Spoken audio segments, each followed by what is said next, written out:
काम आएगा एक लोटा जल? क्या काम आएगी एक बेलपत्री? दुनिया के लोगों को तुरंत रिजल्ट चाहिए, पर हम निवेदन करेंगे हमारे पास में कोई मंत्र या तंत्र की या विद्या की ऐसी पुड़िया नहीं है कि हम घुमा के तुम पे फेंक दें और फूक मार के उड़ा दें।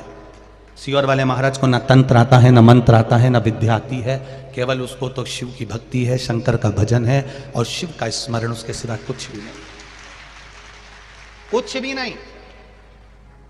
और जो तंत्र मंत्र और विद्या के चक्कर में रहते हैं, झाड़ा फूकू के चक्कर में रहते हैं, भभूत के चक्कर में रहते हैं, एक दिन वही भूत बन जाता है। उसका कोई मतलब नहीं होता, कोई सेंस नहीं है। आपको स्वयं मेहनत करना है। अब ये लड़का अगर सिर फट गया तो इसमें सीहोर वाला महाराज वहां नहीं जाता, ना सीहोर वाला महाराज वहां पहुंचकर कुछ करता। करना तुम्हें पड़ा, शिव मंदिर तुम्हें जाना पड़ा, विश्वास तुम्हें जगाना पड़ा, भरोसा तुमको रखना पड़ा, दृढ़ता तुम्हें रखी। तुम्हें याद आ गया, शिव पुराण में महाराज जी कहते एक लोटा जल चढ़ा समस्या निपटेगी, और वो जल चढ़ाने के लिए भाग पड़ी। उसका विश्वास भी तो जागा, उसकी दृढ़ता भी तो जागी। अब तुम्हें तो चाहिए कि महाराज कुछ ऐसा कर दें कि मेरे घर में करोड़ों का धन आ जाए, तो वो दूसरे महाराज होंगे जो करोड़ों का धन, तुम्हारा धन निचोड़ के और करोड़ों का धन भर दें, वो दूसरे हो सकते हैं। यहाँ तो केवल शिव की भक्ति है। भगवान के दरवाजे पर जाओ, कर्म के साथ भजन करो, मंत्र का जाप करो, श्री शिवाय नमस्तुभ्यम जपो, स्मरण करो। एक पत्र और देखिए,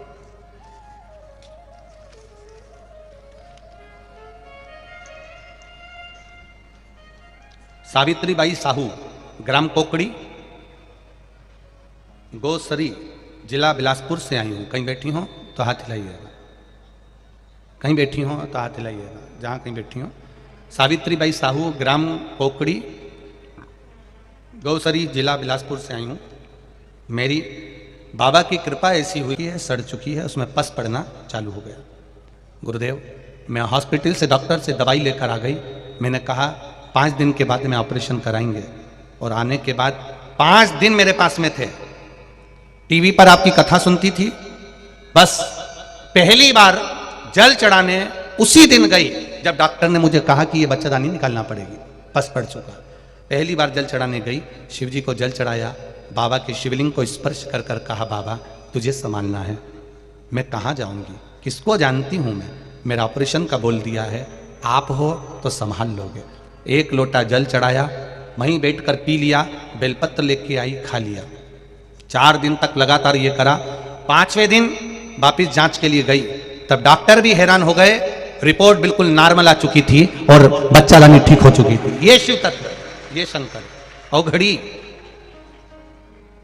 अब इसमें कोई विद्या नहीं है, इसमें कोई मंत्र नहीं, इसमें कोई तंत्र नहीं, इसमें कोई साधन नहीं, ना इसमें बेल है ना कोई भभूति है। यहां तो केवल भगवान शंकर का भजन मंत्र, और आपने दिल से उसको रिझाया, दिल से कहा, ये उसका असर है। दिल से कहो। आप लोग कुबेरेश्वर धाम कभी गए होगे? कौन कौन गया है कुबेरेश्वर धाम?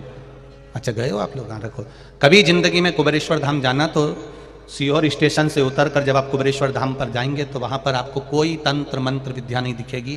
कंकर उठाओ, पूजन करो और बस भजन करो, भोजन करो, सो जाओ।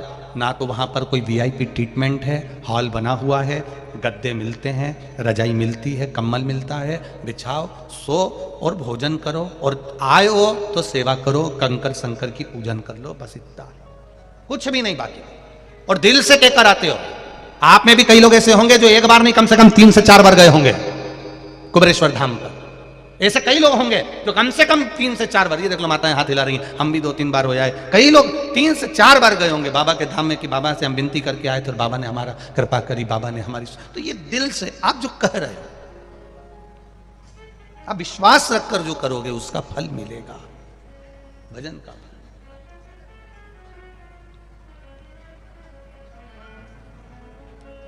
कोई ढोंग नहीं, कोई पंच नहीं, कोई अंधविश्वास नहीं, केवल शिव है। काकभूषुंडी जी शिव को मानते हैं, लोमश बाबा, राम और कृष्ण शिव सबको मानते, राम और शिव को मानते। एक दिन काकभूषुंडी जी और लोमश बाबा, जो काकभूषुंडी जी के गुरु हैं,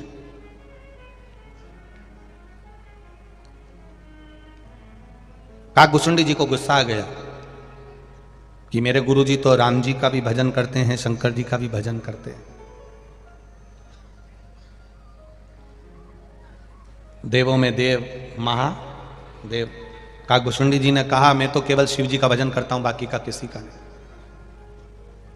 अब ये काकभूषुंडी जी को अपने मुख से नहीं कहना चाहिए कि मैं केवल शिव जी का भजन करता हूं, बाकी किसी का नहीं। क्योंकि हमारा सनातन धर्म कहता है किसी भी धर्म की हंसी नहीं उड़ाना, किसी संप्रदाय की हंसी नहीं उड़ाना, किसी व्यक्ति की हंसी नहीं उड़ाना।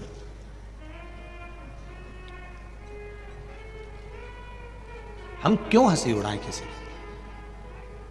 कोई आंख से बेकार है, कोई जिह्वा से बेकार है, कोई श्रवण शक्ति से बेकार है, कोई हाथ से, कोई पांव से अगर विकलांग है, कोई शरीर से बहुत मोटा है, कोई बहुत दुर्बल है, कोई की बुद्धि कम है, कोई में बहुत ज्यादा बुद्धि है, तो हम क्यों हंसी उड़ाएं? किसके लिए? साइयां सब में रब देखिए, साइयां सब में रब देखिए, रूप एक है, रब अनंत है, अनेक है। उसका स्वरूप अलग अलग है। वो रब मेरा बाबा, मेरा भोलेनाथ, मेरा शंभू, मेरा त्रिकालदर्शी, मेरा कैलाशी किस किस रूप में आता है इसका कोई भरोसा कहीं नहीं है।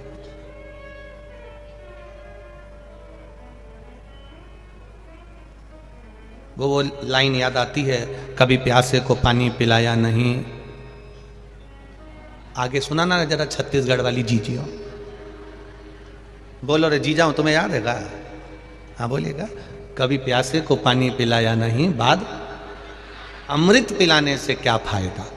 सास जिंदा थी तब प्रणाम नहीं करा, सास जिंदा थी तब नमन नहीं करा, सास जिंदा थी तो चिल्ला के दौड़ती थी, और सास मर गई तो इतना पल्लू लेके अब रो रही।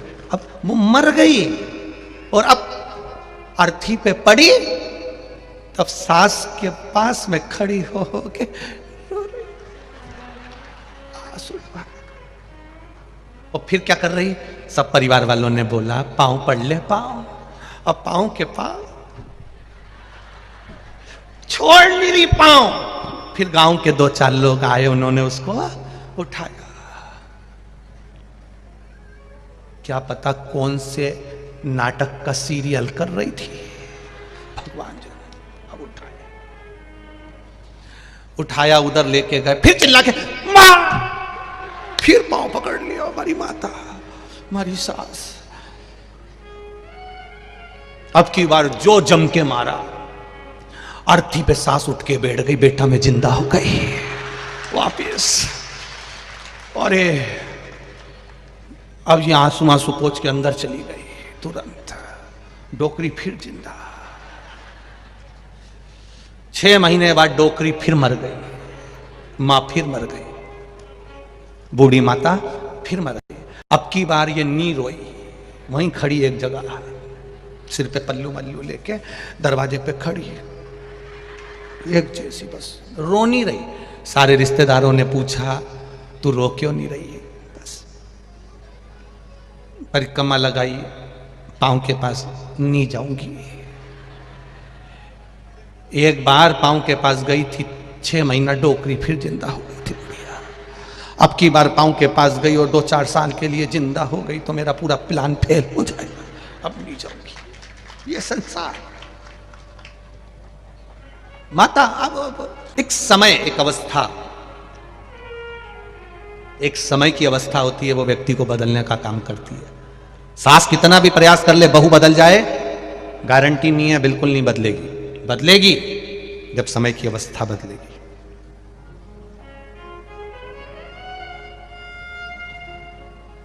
आप उसको नहीं बदल सकते, पर समय की अवस्था बदलती। जब बच्चों को पढ़ाएगी, विद्वान बनाएगी, अपना त्याग करती चली जाएगी, खाने का, भोजन का, रहने का, सब त्याग धीरे धीरे करती चली जाएगी, तब वो बच्चों को पढ़ाती पढ़ाती फिर तुम्हारे जैसी हो जाएगी।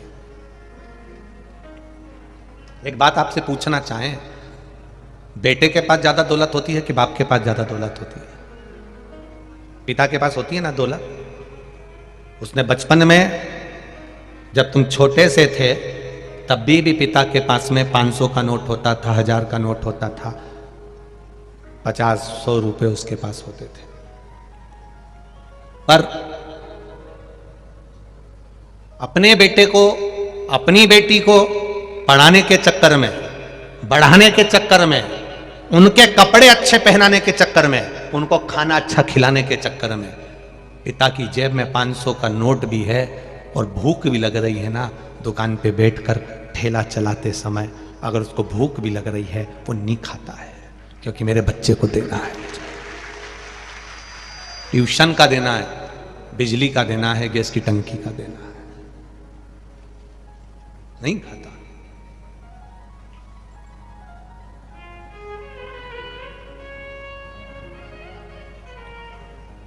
कितनी बड़ी बात आज आपको एक बताना चाहेंगे।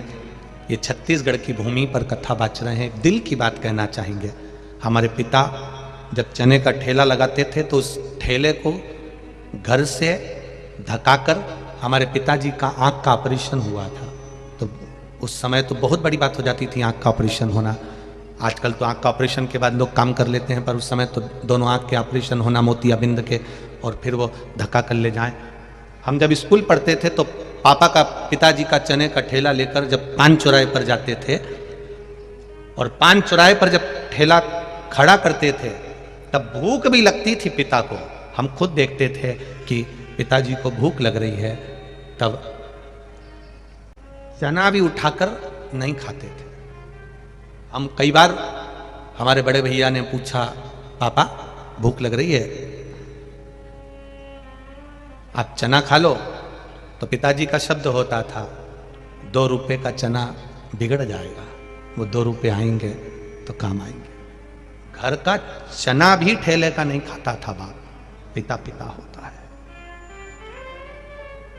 पिता वो चना भी नहीं खाता था। एक बेटे की जिंदगी बनाने के लिए, एक बेटी का विवाह करने के लिए कन्यादान करना है उसको, बेटी की शादी में लोग आएंगे, उनको खाना खिलाना है। खाना खाने वाला तो प्लेट में भोजन को डस्टबिन में छोड़कर चले जाता है, भरी की भरी 200 रुपए की प्लेट छोड़कर चले जाता है। पर उस बाप से पूछना जिसने 1-1 रुपया जोड़ा है अपनी बेटी की शादी के लिए कि आएंगे तो खिलाना पड़ेगा उसको। 1-1 रुपया जोड़ा है उस पिता ने, 1-1 रुपया, केवल बेटी का शादी करना है, बेटे का काम धंधा लगाना है, बच्चों को पढ़ाना है, अच्छे कपड़े पहनाना है। 500 रुपए उसकी जेब में है, पर 1 रुपया खर्च नहीं करता पिता। 1 रुपया क्या उसको पानी पतासा याद नहीं आता जो तुम ठेले पर खड़े होकर 50 रुपए का खाकर आ जाते हो? तुम्हारे पापा, तुम्हारे पिता को वो पानी पतासा अच्छा नहीं लगता? तुम्हारे पिता को क्या चाउमीन अच्छी नहीं लगती? तुम्हारे पिता को क्या वो बर्गर अच्छा नहीं लगता? तुम्हारे पिता को क्या वो पिज्जा अच्छा नहीं लगता? तुम्हारे पिता को क्या बाजार में मिलने वाली गजक अच्छी नहीं लगती? तुम्हारे पिता को बाजार में मिलने वाला क्या भोजन अच्छा नहीं लगता? याद उसको भी आती है, खाना वो भी जानता है, जेब में पैसा भी है, फिर भी नहीं खाता है, क्योंकि मेरी औलाद को पढ़ाना है, उसका विवाह रचाना है। नहीं खाता, छोड़ देता। और जिस दिन तुम पिता बनोगे और अपनी औलाद के लिए तुम्हारी जेब में भी पैसा होगा, मैं नवयुवक लड़कों से पूछना चाहूंगा जिनकी शादी हो गई, जो 40 साल, 42 साल, 45 साल की उम्र में चल रहे हैं, 50 साल की उम्र में चल रहे हैं, उनकी भी जेब में पैसा है तो भी जोड़ जोड़ कर चल रहे हैं बच्चों के लिए, नहीं खाते।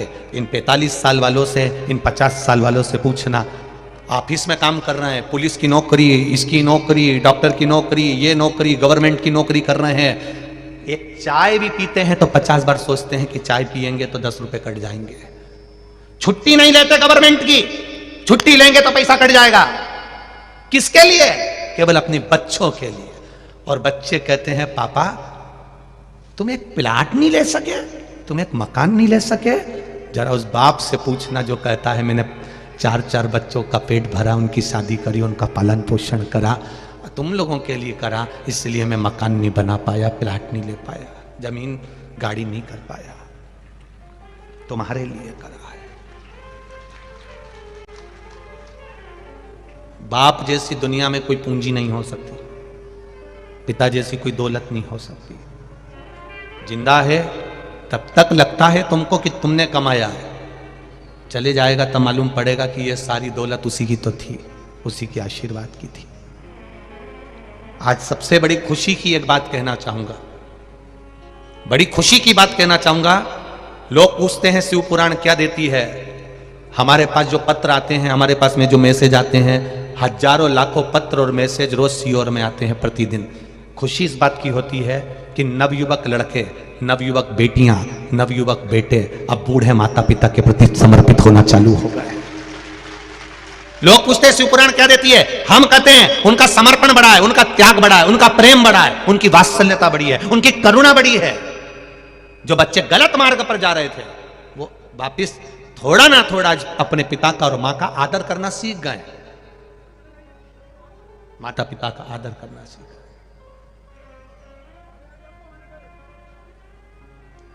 शिव जी ने सबसे पहला जनमानस को देने वाला गुण है, शिव जी ने देवताओं के लिए अमृत छोड़ दिया और खुद, बोलो जम के बोलो जरा, विष पी गए। पिता ऐसा ही होता है, अपने बच्चों के लिए जोड़ जोड़ जोड़ जोड़ सब दे देता है, खुद खून का घुट पी जाता है। ठीक है करूंगा बाद में, तुम लोग खा लो मैं खा लूंगा बाद में, तुम लोग कर लो कर लेंगे बाद में। ये पिता का गुण है, विष पीना वो जानता है। तो मंदिर में रहने वाले शिव और तुम्हारे घर में रहने वाले शिव, तुम्हारे पिता कोई दूसरे नहीं है, वो शंकर का ही एक अवतार है, शिव का एक तत्व है, शिव का एक स्वरूप, उसको पहचान। अपने तत्व को जानने का विचार करें। काकभुसुंडी जी ने गुरु का अपमान कर दिया।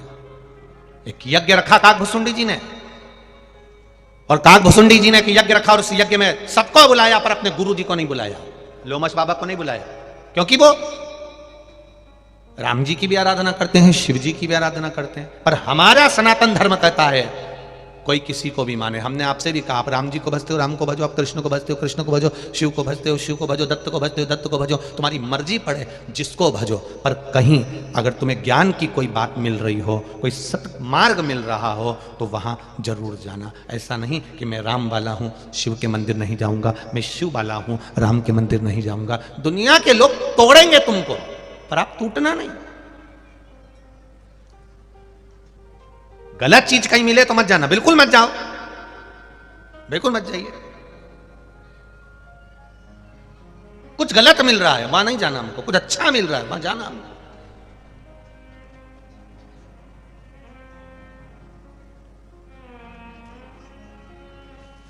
आज कोकड़ी में कम से कम 4.5 लाख लोगों से ज्यादा लोग इस कोकड़ी की कथा में आए हुए हैं। 4.5 लाख से ज्यादा लोग। टेंट बड़ा बड़ा के वो नागपुर का टेंट वाला साहू जी थक गया, इतना रोज टेंट लगाता है वो, कभी इधर बढ़ा देता, कभी इधर बढ़ा देता, कभी उधर बढ़ा देता। टेंट बढ़ते बढ़ते कई लोग पूछते हैं इतनी भीड़ इतनी भीड़ इतनी भीड़ काहे को आ रही है? पेट्रोल तुम्हारा, डीजल तुम्हारा, गाड़ी तुम्हारी, ड्राइवर तुम्हारा, समय तुम्हारा, घर छोड़ के 200-200, 500-500, 700-700, 800-800, 900 किलोमीटर दूर से आ रहे हो। कितनी दूर दूर से। एक तो पंजाब से आया है कोलकाता में,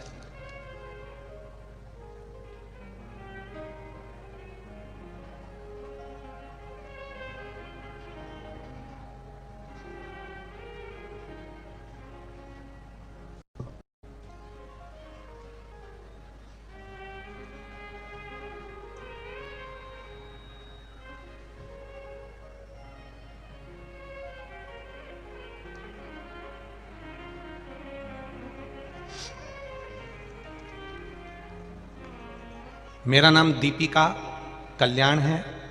मैं कुरुक्षेत्र हरियाणा से आई हूँ। कुरुक्षेत्र हरियाणा। कहीं बैठी हो तो हाथ हिलाइएगा, कहीं बैठी हो तो अपने दोनों हाथ अवश्य हिलाइएगा। मेरा नाम दीपिका कल्याण है। मैं कुरुक्षेत्र हरियाणा से आए हैं। मेरे घर के लोग भी साथ में आए हुए हैं। कहीं बैठे हो तो हाथ हिलाइएगा। हम पूरा परिवार शिव कथा सुन रहे हैं और भाई 5 वर्ष का है, वह ना बोलता ना सुनता, दिमाग से भी कमजोर है। गुरुजी, हमने टीवी पर कथा सुनी और कथा सुनकर हमने विचार करा कि बच्चे को जल पिलाएं, बेलपत्र दें, हम बाबा की कृपा से वही क्रम करना प्रारंभ करें। आज ये छत्तीसगढ़ की कथा में हमारा आने का केवल एक कारण है, बाबा को प्रणाम करना, उनको नमन करना, उनको धोख लगाना। एक लोटा जल सारी समस्या का हल। उसी एक लोटे जल ने ऐसी कृपा कर दी, हमारा 5 वर्ष का भाई ना चल पाता था, ना बोल पाता था, दिमाग से भी कमजोर था, पर बाबा की कृपा से अब उसकी वाणी धीरे धीरे आना प्रारंभ हो गई, वो बोलना प्रारंभ कर दिया। ये शिव है, ये शंकर, ये औघड़ी है। शिव तत्व इसी को कहते हैं। कितनी दूर दूर से लोग आ रहे हैं, हरियाणा, पंजाब, कहीं कहीं कहीं कहीं से आप विश्वास लेकर आते हो, आपकी दृढ़ता, आपका भरोसा आपको लेकर आते हो, और ये विश्वास है कि बाबा देगा, ये कृपा करेगा।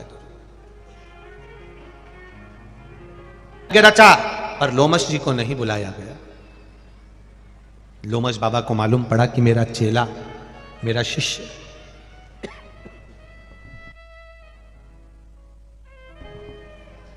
लोमश बाबा को मालूम पड़ा कि मेरा शिष्य यज्ञ कर रहा है और मेरा शिष्य अगर यज्ञ कर रहा है तो मुझे जाना चाहिए। गुरु है, चेला, शिष्य भले बेर रख ले, शिष्य भले बेरी हो जाए, शिष्य भले कपटी हो जाए, शिष्य भले धोखा दे दे, शिष्य भले विश्वासघात कर दे, पर गुरु गुरु होता है। गुरु गुरु है। कितना सुंदर संवाद है। एक गुरुजी स्नान करके आ रहे थे और एक ईर्ष्या रखने वाला पेड़ पर चढ़ गया, मुंह में पान भर के बैठ गया, तंबाकू भर के बैठ गया, पान भर के बैठ गया। गुरुजी का फिर गंगा नहा कर आए, फिर थूका, बार बार थूका गया, मुंह में पूरा थूक खत्म हो गया। अंत में वो नीचे आ गया, पेड़ पे से नीचे उतर कर आकर गुरुजी से कहा, क्षमा करिए, मैंने इतनी बार थूका, मैंने इतनी बार आपके ऊपर पान थूका, गुटखा थूका, आपने एक बार भी पलट कर जवाब नहीं दिया गुरुदेव। गुरुजी ने कहा, मुझे तेरे चरण पकड़ लेने दे। गुरु ने शिष्य के चरण पकड़ लिए, रोज गंगा की एक डुबकी लगाता था, आज तेरे चक्कर में 108 बार लग गई। ये तेरी ही तो कृपा है, तेरी ही तो दया है, तेरी ही तो करुणा है, ये तेरी कृपा से हुआ। हम अच्छा क्यों नहीं देख पाते? हमें अच्छा क्यों नजर नहीं आता? हम अच्छा क्यों नहीं देख रहे हैं? एक बहुत बड़ी बात है, थोड़ा अपने जीवन में उतारिएगा इस बात को। हमें दूसरे में, दूसरा व्यक्ति गलती करा, दूसरा व्यक्ति अगर बेकार काम करा, दूसरा व्यक्ति यदि कुछ कमी करा है, देखो, बोलो, मना नहीं है, समझाओ, मना नहीं है। शिव महापुराण की कथा कहती है, अगर किसी व्यक्ति ने गलती करी है, किसी व्यक्ति ने बेकार काम करा है, देखो, समझाओ, बोलो, मना नहीं है।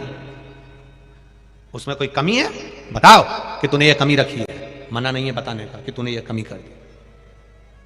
पर एक बात याद रखना, एक व्यक्ति में कमी दिखी, दूसरे व्यक्ति में कमी दिखी, तीसरे व्यक्ति में कमी दिखी, हर एक व्यक्ति में तुम कुछ ना कुछ कमी देख रहे हो, तो फिर हमें उसको नहीं बताना, फिर हमें अपने आप में समझना है कि हम में क्या कमी है जो सामने वाला व्यक्ति कमी नजर आ रही है।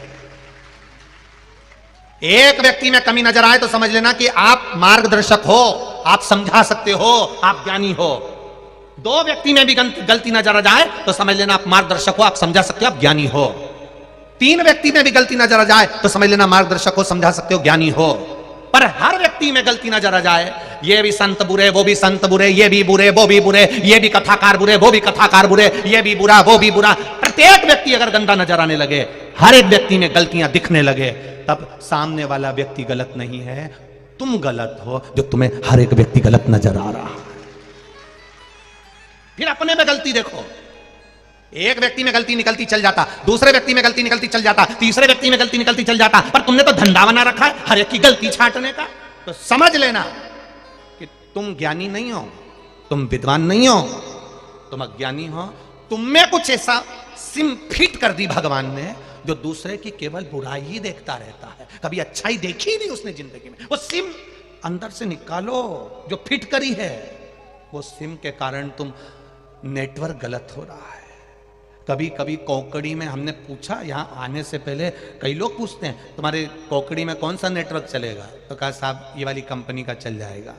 तो क्या साहब हमारे पास तो वो कंपनी है ही नहीं। तो उसने फिर बेचारा गया बालोदा बाजार में से दूसरी सिम लेके आया थोड़े दिन के लिए कि यहाँ चला के यहीं छोड़ देंगे। नेटवर्क में गलती दिखी, फिर एक संत में से गलती निकाली, फिर दूसरे संत में से गलती निकाली, फिर तीसरे महाराज में से गलती निकाली, चौथे कथाकार में से गलती निकाली, पांचवें उसमें से गलती निकाली। तुम 24 घंटा बैठ कर गलतियां गलतियां गलतियां छाट रहे हो, तो मतलब समझ लेना ऑफिस ही गड़बड़ है, डिपार्टमेंट गड़बड़ हो गया है। माता पिता ने कोई नमूना ही दूसरा पैदा कर दिया है, समझ लेना। ये अच्छा ही नहीं देख सकता, ये श्रेष्ठता नहीं दिख रहा। एक में गलती दिखे, दो में दिखे, तीन में दिखे, चार में दिखे, पांच में दिखे, चल जाएगा, ज्ञानी कहलाओगे, समझा दो। पर सब में गलती नजर आए, समझ लो डिपार्टमेंट गड़बड़ है, ठीक नहीं है। विचार गड़बड़, सोच गड़बड़, अंदर ईर्ष्या भरा चुकी है, जलन भरा चुकी है, इसलिए गलत ही गलत दिख रहा है, अच्छा दिख ही नहीं रहा।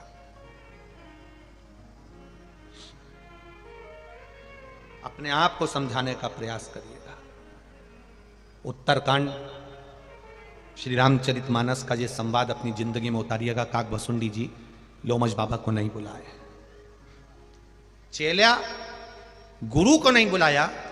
गुरु बुरा नहीं माने, चेला धोखा दे सकता है, चेला कपट कर सकता है, चेला विश्वासघात कर सकता है, शिष्य धोखा दे देगा, विश्वासघात कर देगा, शिष्य गाली दे देगा, शिष्य अपशब्द कह देगा, शिष्य गुरु की बहुत सी गलतियां गिना देगा, तो भी गुरु गुरु होता है। वो अपने चेले के लिए कभी बुरा नहीं चाहेगा, तो भी आशीर्वाद दे देगा, जा बढ़ लेना, जहां रहे तो खुश रहना, मस्त रहना, अपनी जिंदगी आनंद में जीना।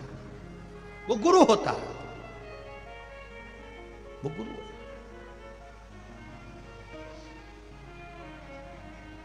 लोमश बाबा को काकभसुंडी जी ने नहीं बुलाया, फिर भी लोमश बाबा को मालूम पड़ा कि मेरा शिष्य यज्ञ कर रहा है और मैं उसका गुरु हूं, मेरा जाना फर्ज बनता है, मैं जाऊं, ये गुरु का फर्ज है, जाए। बहू गुस्से में आ जाती है तो सास से बात करना बंद कर देती है। बोलो री छत्तीसगढ़ की जी हो, सही है कि गलत है? बहू गुस्से में आती है, सास से बात करना बंद कर देती है। बेटा गुस्से में आता है, अपने पिता से माता से बात करना बंद कर देता है। पर इसमें कितने माता पिता ऐसे बैठे हैं, कितनी सास ऐसी बैठी है कि वो बहू गुस्से में आती हो, सास और बहू का झगड़ा हो जाता है, बहू सास से उपत कर बात नहीं करती, पर केवल एक घर की माँ ऐसी होती है तो भी वो उपत कर बात कर ही लेती है, क्योंकि वो भुलाना चाहती है हर एक दुख, तो भी कर देती, कोई बात नहीं, जान। कई बार तो देवरानी जेठानी आपस में कह देती है, जब इतना झगड़ा करके गई तो तुम काय को बोल रही हो, चाय दे क्या दिया, बेचारी को चाय दिया, वो नी पी के गई है, जा दिया। अभी तो लड़के गई तुमसे, फिर गाय को चाय दे रहे हो, बस तू तो चली जा, दिया उसको चाय, जा उसको चाय दे, जा देखा रहा उसको। अरे उसने झगड़ा करा है, करने दे। गुरु की करनी गुरु भरेगा, चेला की करनी चेला, और उड़ जाएगा हंस अकेला। जिसके कर्म का दंड जो भोगेगा। अपन क्यों पूरे बने के कर, उसने ऐसा कर दिया, उसने वैसा कर दिया, उसने ना ना ना। लोमश बाबा ने बुरा नहीं माना, लोमश ऋषि तो तुरंत गए, काकभसुंडी जी के यज्ञ में गए। काकभसुंडी जी यज्ञ में पूजन करा रहे थे, ब्राह्मण देवता उनके पास में बैठे हुए थे, ये आहुतियां डाल रहे थे, आहुतियां डाल। कोई यज्ञ के अंदर कोई विद्वान पधारे, यज्ञ के अंदर कोई विद्वान पधारे, यज्ञ करने वाला, यज्ञ करवाने वाला, दोनों को इस बात का विचार रखना चाहिए कि कोई विद्वान अगर यज्ञ के अंदर आया है तो पहले खड़े होकर उसका आदर होना चाहिए, सम्मान होना चाहिए। पर यज्ञ कराने वाला और करने वाला दोनों को यह चीज का स्मरण होना चाहिए कि कोई विद्वान हमारे यज्ञ में आया है, कोई गुरु, कोई सतमार्गी, भले गांव का कोई बड़ा बुजुर्ग, विद्वान बुजुर्ग, कोई गांव का, एक छोटे से गांव में भी कोई विद्वान पंडित होता है, वो भी अगर हमारे यहाँ यज्ञ में आकर खड़ा हो जाए तो भी यज्ञ कराने वाला कितना भी विद्वान हो, गांव का पंडित, गांव का बुजुर्ग पंडित, माना उसको तुम्हारी शहर जैसी बहुत सारी विद्या नहीं आती है, तुम शहर में पढ़ लिख के बहुत बड़े विद्वान बन गए, गांव में यज्ञ करने गए हो, पर गांव का कोई साधारण, गांव का कोई सिंपल सा, एकदम साधारण सा बुजुर्ग पंडित, भले उसने गांव में रहकर पंडिताई तो करी है, वो बुजुर्ग पंडित ने पूरी जिंदगी इन गांव के लोगों में लगा दी, उसका आदर होना चाहिए, उसका सम्मान होना चाहिए। अब नवयुवक लड़के आजकल के जमाने के सोचते हैं हम तो इतने विद्वान हैं, हमने तो वहां पढ़ाई करी, हमने तो वहां पढ़ाई करी, ये गांव का पंडित किस काम का। ना ना ना, तुम आज पढ़कर आए हो, उस गांव के बुजुर्ग पंडित जिंदगी है इस गांव को केवल संभालने में। दुनिया के लोगों को लगता है जब वो प्रयागराज जाते हैं, हरिद्वार जाते हैं, गया जी जाते हैं तो वहां पंडा हुन नहीं मिलते, मथुरा वृंदावन जाओ तो पंडा हुन मिलते हैं, तो इन लोगों को बड़ी, लोगों को हंसी उड़ाते हैं ये लोग, पंडा जी आ गए, पोथी पाना लिया है, लिखेंगे, अब आपसे पैसा लेंगे। ना ना ना, आपको खुश होना चाहिए कि आपके पूर्वजों का नाम आज तक वो पंडाओं ने जीवित रखा है, घाट पर बैठकर नाम लिखते हैं और उन्होंने जीवित रखा आपके पूर्वजों का नाम, आपको प्रसन्नता होना चाहिए। अगर ये बुजुर्ग नहीं होते तो तुम्हारे पिता और दादा के नाम को लोग भूल गए होते, उसमें दुख नहीं, उसमें प्रसन्नता होना चाहिए, ये प्रसन्नता का भाव।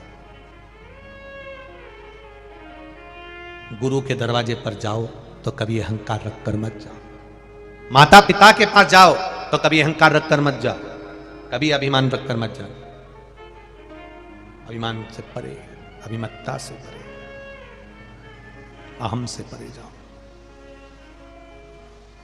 जब शिव कथा कर रहे, भगवान शंकर का चरित्र कर रहा है, लोमश बाबा चले गए काग भसूली जी के यहां, यज्ञ कराने वाले यज्ञ करा रहे थे, यज्ञ करने वाला था, लोमश जी को देखकर नहीं उठे, लोमश जी तो भी कुछ नहीं बोले, क्योंकि गुरु है वो, गुरु को जानना बड़ा कठिन है, बहुत कठिन। आज के जमाने में तो गुरु की पहचान भी नहीं होती, लोगों को लगता है बहुत सारा ज्ञान दे दिया तो गुरु जी हो गए। ना ना ना ना, लोगों को प्रवचन देना अलग बात है, लोगों को ज्ञान देना अलग बात है, लोगों को कहना अलग बात है, पर जितना कहा उतना खुद पर अमल करना अलग बात है।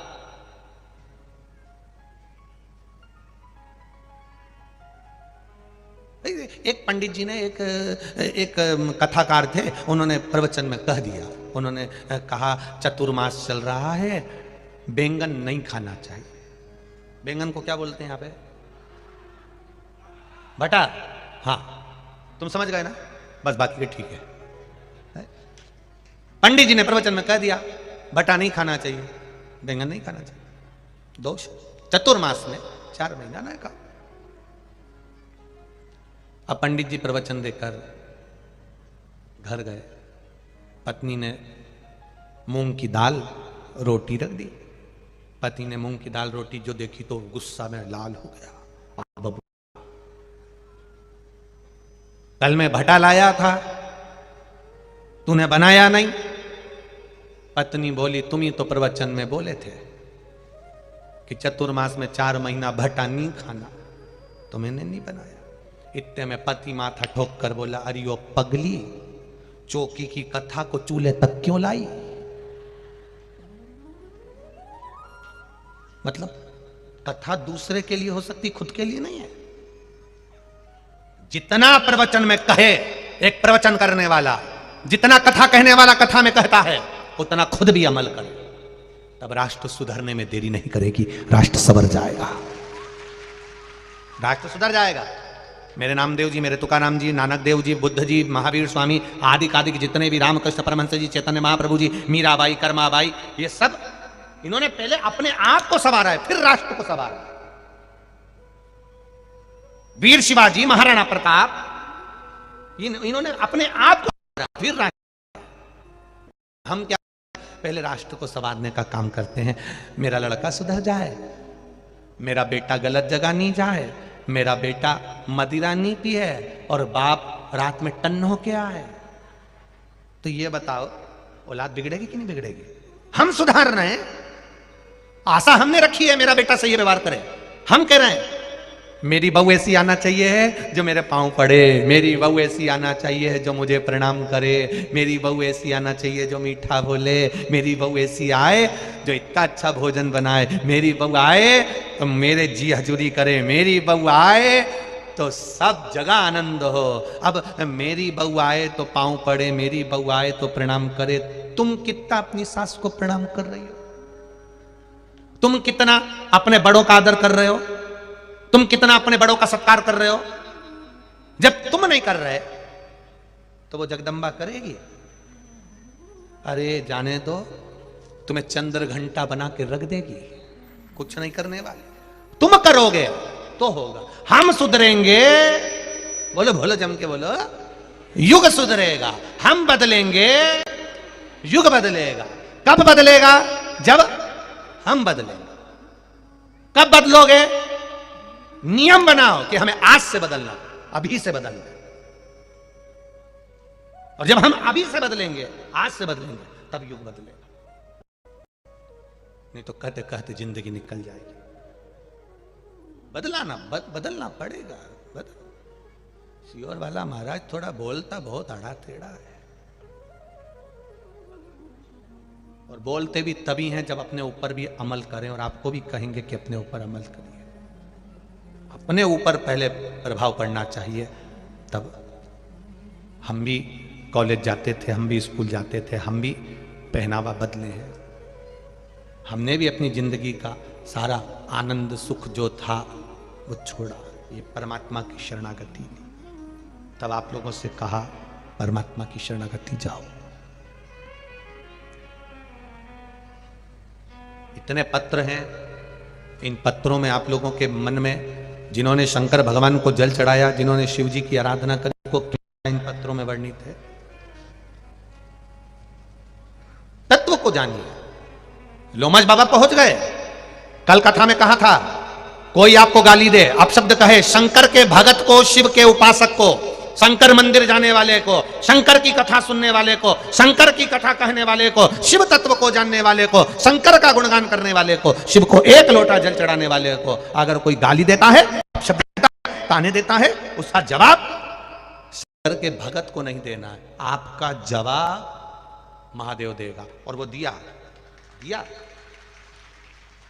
उत्तरकांड का ये रामचरितमानस कह रही है, उत्तरकांड की दिया जवाब। किसने दिया? लोमश बाबा शंकर जी का भजन करते थे, थोड़ा राम जी का भजन करते थे, काकभुशुंडी शिव जी का भजन करते थे, पर गुरु का अपमान मेरा महादेव सह नहीं पाया। भले काकभुशुंडी शंकर का भजन करते थे, पर अपमान नहीं सहना। इस व्यासपीठ ने कभी नहीं कहा आपसे कि आप राम को मत पूजो, आप कृष्ण को मत पूजो। ये व्यासपीठ हमेशा कहती है, भजन जिसका करना है करो। तुम राम को मानते हो, राम को मानो। तुम कृष्ण को मानते हो, कृष्ण को मानो। तुम्हारा जहां दिल लगे तुम तो उसको मानो, पर शिव के मंदिर में एक लोटा जल चढ़ाने जाओ। आपसे कभी नहीं कहा कि आप इसको मत मानना, आप मानो।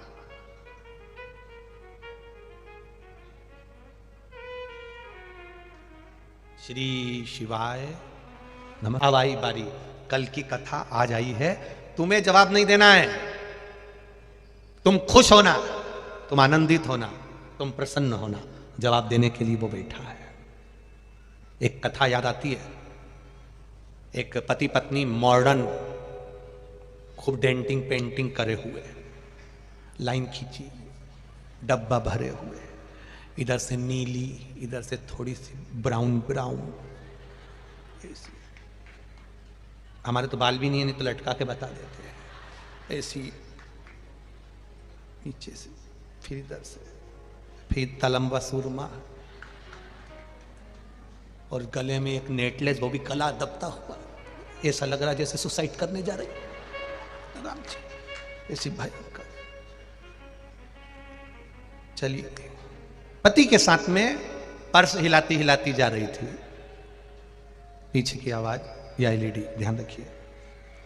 पर्स हिलाती हिलाती जा रही थी, और जब पर्स हिलाती हिलाती जा रही है, पर्स हिलाती हिलाती जा रही, तो वहां से एक संत आ रहे थे। संत तो संत होता है, साधु तो साधु होता है। संत संत है, साधु साधु है। संत आ रहे थे, ये दोनों पति पत्नी जा रहे थे। संत ने एक खड्डे में पानी भरा था, और संत उस खड्डे में कूद गए। कूदे तो कीचड़ पत्नी के ऊपर चले गया। पत्नी पर गया तो पति को गुस्सा आ गया, उसने संत की गिरबान पकड़ ली और संत की गिरबान पकड़ के 2 धड़के दिया। बुढ़े, अकल नहीं तुझमें? मूर्ख, तुझमें अकल नहीं है? तेरी अकल मारी गई क्या? तेरी बुद्धि मारी गई क्या? और हाथ मोड़ दिया। संत कह रहे भैया मैंने क्या करा वो तो बताओ। मेरी पत्नी पर छिटा गया, कीचड़ चले गया, गवार हो तुम, अकल नहीं तुम में? संत करते कार्य करते करते दूसरे आपको खुशी देंगे या दूसरे आपको दुख देंगे, उससे हमको मतलब नहीं रखना। हमारी खुशी, हमारा खुश रहने का आनंद हमारे खुद के पास होना चाहिए, स्वयं के पास होना चाहिए।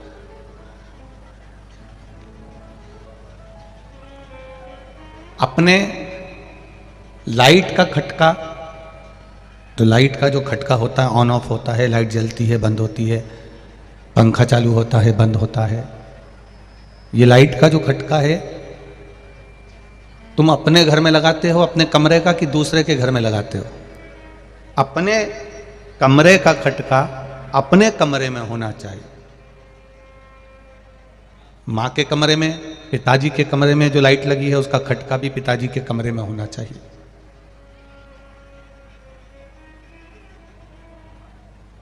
अपने कमरे का खटका, स्विच, खटका अपने कमरे में हो। भाई के कमरे का खटका, स्विच भाई के कमरे में हो। क्योंकि अगर हमने अपना स्विच, अपना खटका पिताजी के कमरे में लगा दिया या पिताजी के कमरे का खटका अपने कमरे में लगा लिया तो उसका कोई लाभ नहीं होगा। जब उनको चालू करना है तब वो चालू कर लें, जब उनको बंद करना है वो बंद कर लें। दूसरे पर आश्रित नहीं होना कि वो लाइट चालू करेंगे या वो लाइट बंद करेंगे या वो पंखा चालू करेंगे या वो पंखा बंद करेंगे, ऐसी आश्रितता हमको नहीं चाहिए। अपना कमरे का खटका अपने पास होना चाहिए कि अपन बंद कर दिया, अपन चालू कर दिया। उसी तरह इस मनुष्य देह में खुश रहने का खटका, ये आत्मा, ये मन भगवान ने आपको दिया है। आप स्वयं अपने आप में खुश रह सकते हैं, अपने आप में आनंदित रह सकते हैं। दूसरा आपको खुश नहीं कर सकता।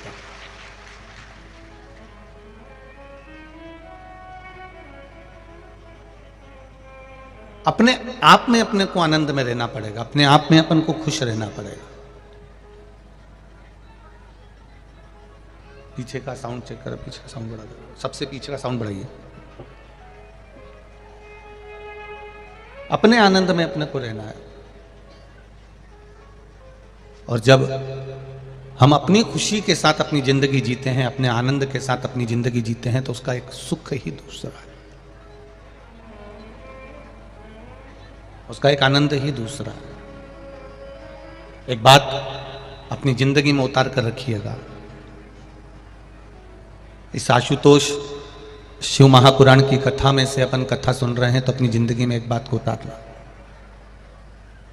कमरे में बैठकर कितना भी रो लेना, दुख तुम पर है, तकलीफ तुम पर है, कष्ट तुम पर है, दुख तुम पर है, कर्जा तुम पर है। अगर कर्जा भी हो गया है, दुख भी आ गया है, कष्ट भी आ गया है, तकलीफें भी आ गई है, तो तुम पर आई है। अपने मकान में, अपने कमरे में, अपने घर में कितना भी रो लेना, पर दरवाजे पर कोई आए, बेल बजाए, दरवाजा बजाए, जब दरवाजा खोलने के लिए जाओ तब उसके सामने रोकर मत जाना, प्रसन्न होकर झांके में रहने लगेगा, तुमको गिनेगा नहीं। अपने दुख पड़ोसी कभी नहीं काटेगा। अपनी तकलीफ को अपने पड़ोसी या रिश्तेदार, नातेदार या कुटुंब वाले नहीं काटेंगे। आपके जीवन में अगर दुख है, आपके जीवन में तकलीफ है, तो वो कोई दूसरा काटने वाला नहीं होगा। किसी की सामर्थ्यता नहीं है कि कोई आपके दुख को काट दे। आपके दुख को आपको स्वयं को काटना है, क्योंकि कर्म का जो लेखनी है वो हमारे ऊपर लिखी हुई है। उस कर्म की लेखनी को हमें स्वयं काटना पड़ेगा। मत बुरे कर्म कर बंदे वरना पछताएगा। भगवान की आंखों से तू बच नहीं पाएगा, तू बच नहीं पाएगा। अरे ओ अज्ञानी मत करना दानी। संत शिरोमणि परम पूज्य गुरु नानक देव जी महाराज, संत शिरोमणि परम पूज्य गुरु नानक देव जी महाराज से बाले ने एक बार कह दिया कि गुरुदेव आप कहते हो कि सर्वस्व परमात्मा है, हर जगह पर ईश्वर है, हाँ, पर वो दिखता तो है ही नहीं। परम पूज्य संत शिरोमणि, संतों में संत आनंद कराने वाले गुरु नानक देव जी से बाले ने पूछा, आप कह रहे हो कि परमात्मा सब दूर है, तो वो दिखता क्यों नहीं, नजर क्यों नहीं आता? गुरु नानक देव जी ने कहा, बाले परमात्मा सब दूर है, पर उसको देखने के लिए दृष्टि कोई गुरु ही दे सकता है। कभी प्रैक्टिकल करना, आपके पास में कितनी धूल उड़ रही है, आपके पास में छोटे छोटे कण इतने उड़ रहे हैं, इतने घूम रहे हैं कि आप अंदाजा नहीं लगा सकते। आपको दिख रहे हैं क्या? नहीं दिख रहा है। आपके पास में कोई कांच हो, उस कांच को धूप में से अपने पास में से कहीं रोशनी करना, और उस धूप की रोशनी के बीच में जो कांच और धूप के बीच में जो जगह मिले, उसमें देखना आपको वो छोटे छोटे कण उड़ते हुए नजर आएंगे। आते कि नहीं आते? कभी कभी आपने बच्चों के साथ में देखा होगा, बच्चे लोग जब वो कांच की रोशनी करते हैं तो उसमें वो छोटे छोटे कण नजर आ रहे हैं। वो छोटे छोटे कण दिख रहा है।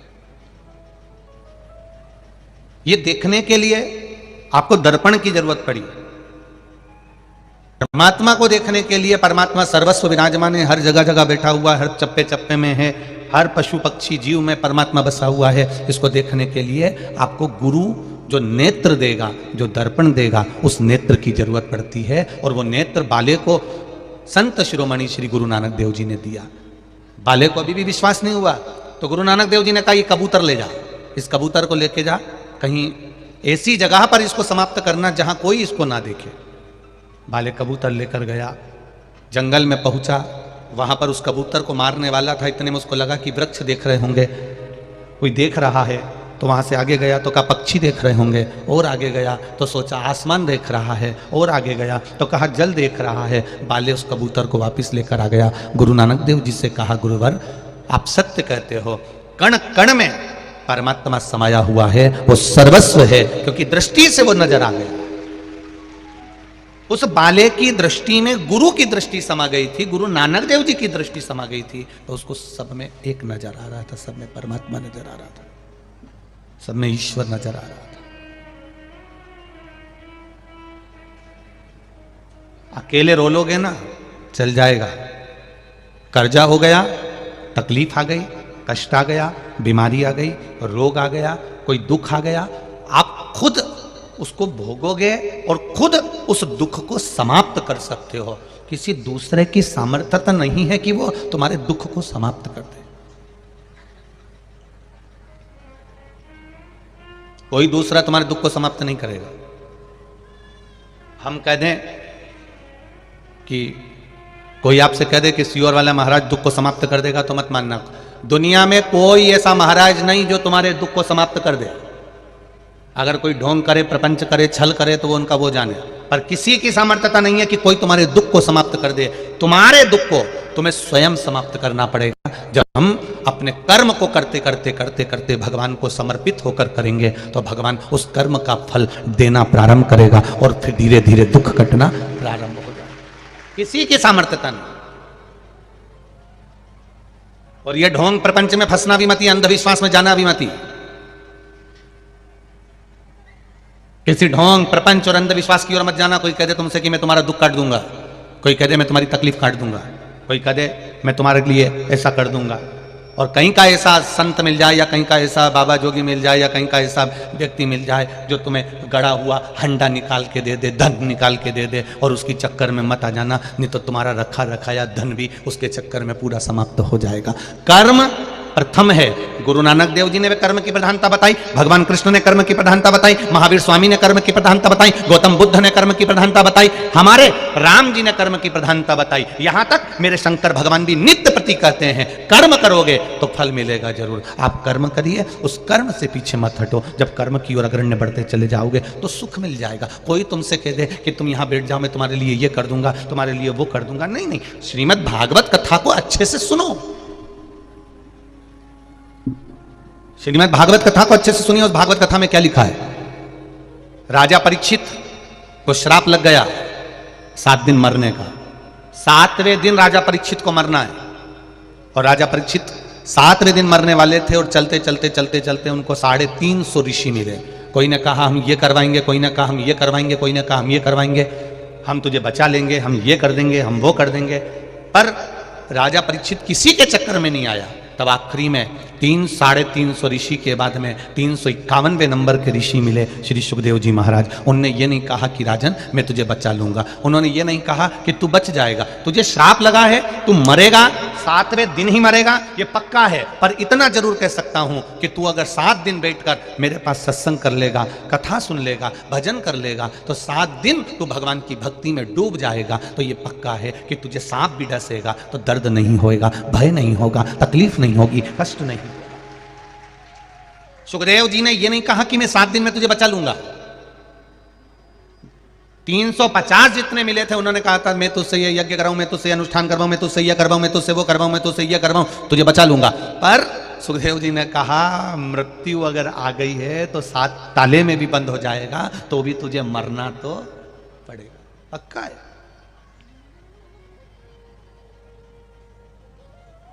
अगर यमराज के यहां रिश्वत चलती होती ना, तो जितने गरीब हैं, अगर यमराज के यहां रिश्वत चलती होती तो जितने गरीब हैं ना, सबसे पहले इन्हीं के प्राण जाते हैं।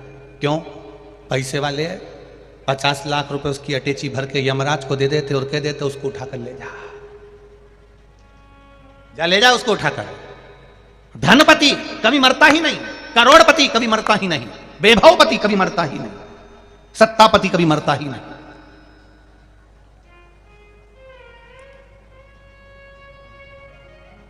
उसने वैभव भी दिया, सत्ता भी दी, धन भी दिया, जन्म भी दिया, तो उसने मृत्यु भी दी है, मौत से पीछे नहीं हटा।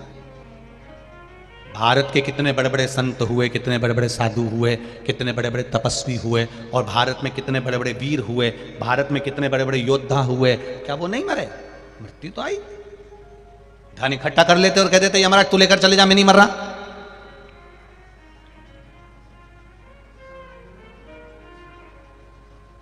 जिनके ऊपर स्वयं बल ही बल हो वो भी चले जाता है। ऐसा कौन बचा है मौत से? परंतु शिव पुराण कह रही है कि जिंदगी जीने के साथ में मृत्यु तक पहुंचने के बीच में एक रास्ता है, वो है परमात्मा की भक्ति का रास्ता, परमात्मा के भजन का रास्ता।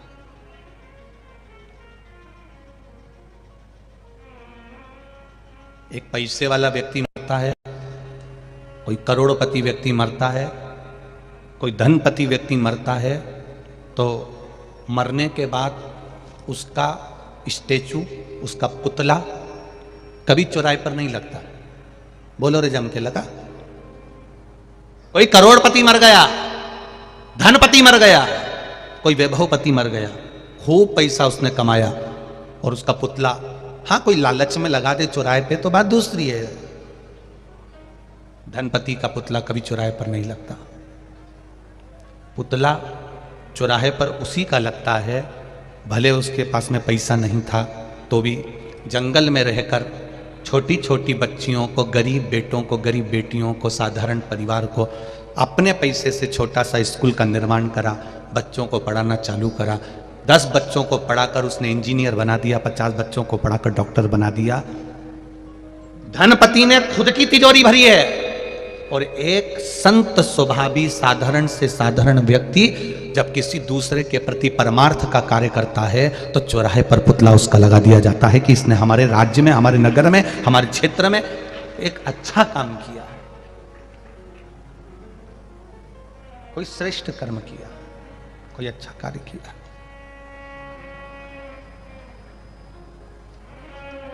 धन की कोई मूलता नहीं। हां, जरूरत पड़ सकती है,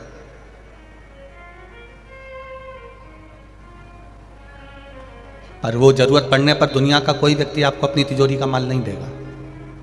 छत्तीसगढ़ में ऐसा होता हो तो बात दूसरी है कि आपका कर्जा पड़ोसी चुका देता हो। चुकाते हैं छत्तीसगढ़ में? अरे बोलो तो जम के, कोई नहीं चुकाता। सगा भाई भी जब तुम्हारा कर्जा हो जाएगा ना तो खूब ज्ञान की बातें कहेगा, पर कर्जा चुकाना किसको है? तुमको खुद को मेहनत करना पड़ेगी, तुम्हें स्वयं को आगे बढ़ना पड़ेगा, खूब परिश्रम करना पड़ेगा, भगवान का भजन करना पड़ेगा, उसके आश्रित होकर कार्य करना पड़ेगा, तब वो फल देगा। फल देगा तब आपका कर्जा चुकेगा। किसी की सामर्थ्यता नहीं कि कोई चुका दे। स्वयं को करना है, कोई दूसरे को नहीं।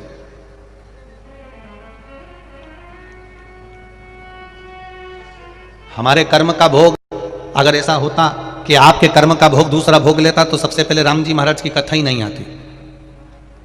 सीता जी ने एक चिड़िया को कैद में रखा था तो माता जानकी जी को कैद में रहना पड़ा। चिड़िया गर्भ से थी तो उसको पति से अलग रहना पड़ा था, तो जानकी जी को भी गर्भ धारण कर कर पति से अलग रहना पड़ा था। बाली ने छुपकर, भगवान राम ने छुपकर बाली को मारा था। कृष्ण अवतार में वो बाली जरा नाम का व्याघ्र बनकर भगवान कृष्ण को मार देता है।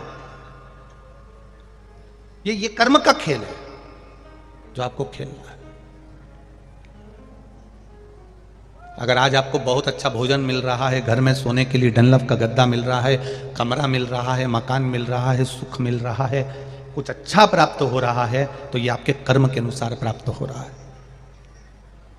आपने जो भजन किया, आपने जो शिव मंदिर में एक लोटा जल चढ़ाया, कई लोग कहते हैं शिव मंदिर में एक लोटा जल चढ़ाने से क्या होता है। हम कहते हैं ये जैसे शंकर भगवान पर एक लोटा जल चढ़ता है, शिव जी के ऊपर लगा हुआ चंदन धुल जाता है, शिव जी पे चढ़ा हुआ चावल धुल जाता है, शिव जी पे चढ़ी हुई बेलपत्र धुल जाती है, शिव जी पर लगा हुआ दही धुल जाता है, शिव जी पे लगा हुआ घी धुल जाता है। एक लोटा जल जब आप शंकर जी पे चढ़ाते हो तो चंदन जल से धुल जाता है। उसी तरह हम तो शिव जी पे जल चढ़ाते हैं तो उनका चंदन धुलता है, शंकर जी को जल चढ़ाते हैं तो हमारी कर्म में जो दुख की लाइन है वो भी धुल जाती है। शिव को मात्र जल चढ़ा देने से,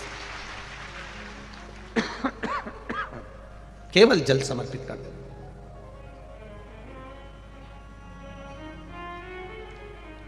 जाओ, परमात्मा के द्वार पर जाओ।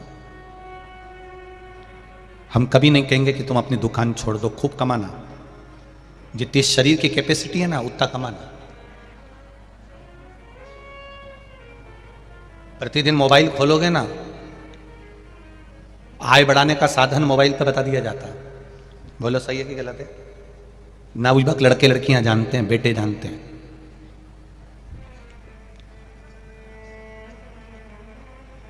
रोज गूगल पर, फेसबुक पर, इंस्टाग्राम पर आय बढ़ाने का साधन बताया जाता है।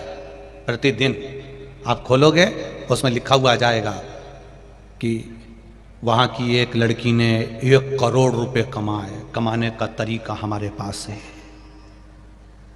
वहां के एक लड़के ने ये गेम चालू करा और उसने 5 करोड़ रुपए कमाए, वो 5 करोड़ कमाने का तरीका हमारे पास है। जो जल्दी धनपति बनने की सोचता है वो एक दिन रोडपति बन जाता है। याद रखिएगा जरा।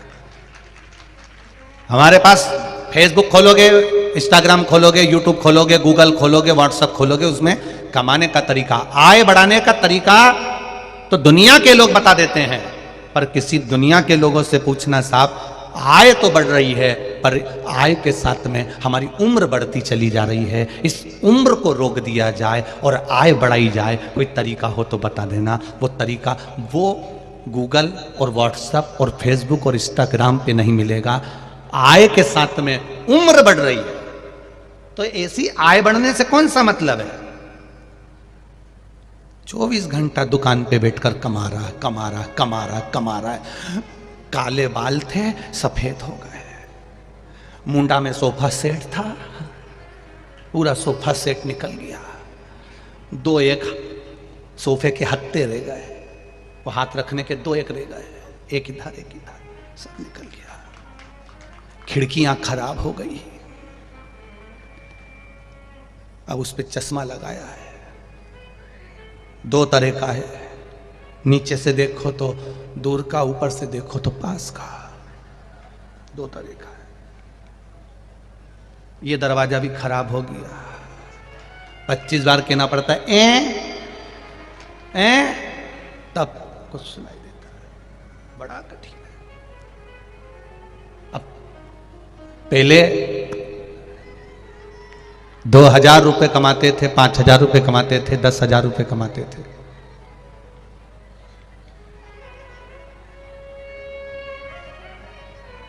पीछे की एलईडी बंद हो गई शायद, एलईडी यहां देखिए, एलईडी चालू करें सब दूर। पहले 5,000 रुपए महीना कमाते थे, 10,000 रुपए महीना कमाते थे, 15,000 रुपए महीना कमाते थे। अब तुम्हारी आय तो बढ़ी है,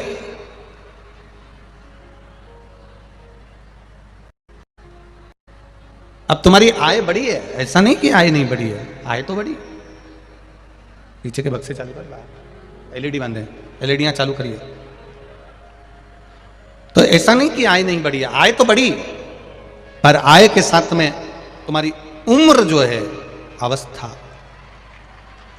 घटती बढ़ती जा रही। पर बहू का जो शरीर है उसके हिसाब से वो अच्छा कर लेती है। ये समझो ना कि जिसकी शरीर की जितनी कैपेसिटी काम की, तेरी उम्र में जब वो आएगी तो पक्का है तेरे से ज्यादा काम करेगी। पर हम सोच रहे हैं कि अभी वो इतना काम करे। अब वो अभी तो शादी करके आई है, ब्याह करके आई है, 2 साल में, 4 साल में, 3 साल में तुम सोचती हो कि तुम्हारे जैसी हो जाए, तुम्हारे जैसा काम करने लगे। तो कमला, इस अंदाजे में मत रहना। फिर तेरा नाम कमला, उसका नाम लीला, फिर वो लीला दिखाना चालू कर देगी। क्या मतलब? हमको लग रहा है कि हमारे जैसा काम करे, नहीं हो सकता, कभी नहीं होगा। वो तो ना भविष्य पे। हां, समय की अवस्था ढलती जाएगी और समय अच्छा गुरु, अच्छा शिष्य, अच्छा शिक्षक जो चीजें आपको नहीं सिखा सकता वो समय आपको सिखा देता है। समय सिखाए। एक पत्र आया है, देखिए।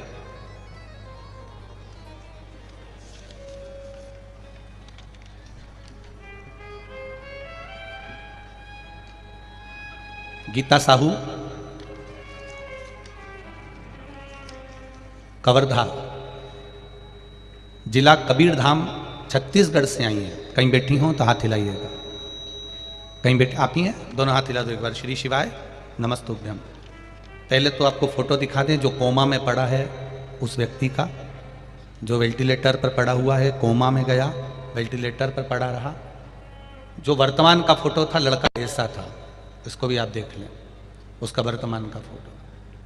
फिर बाद में जब वो गया तो कोमा में गया, वेंटिलेटर पर गया और वेंटिलेटर पे कोमा में पड़ा रहा कई दिनों तक।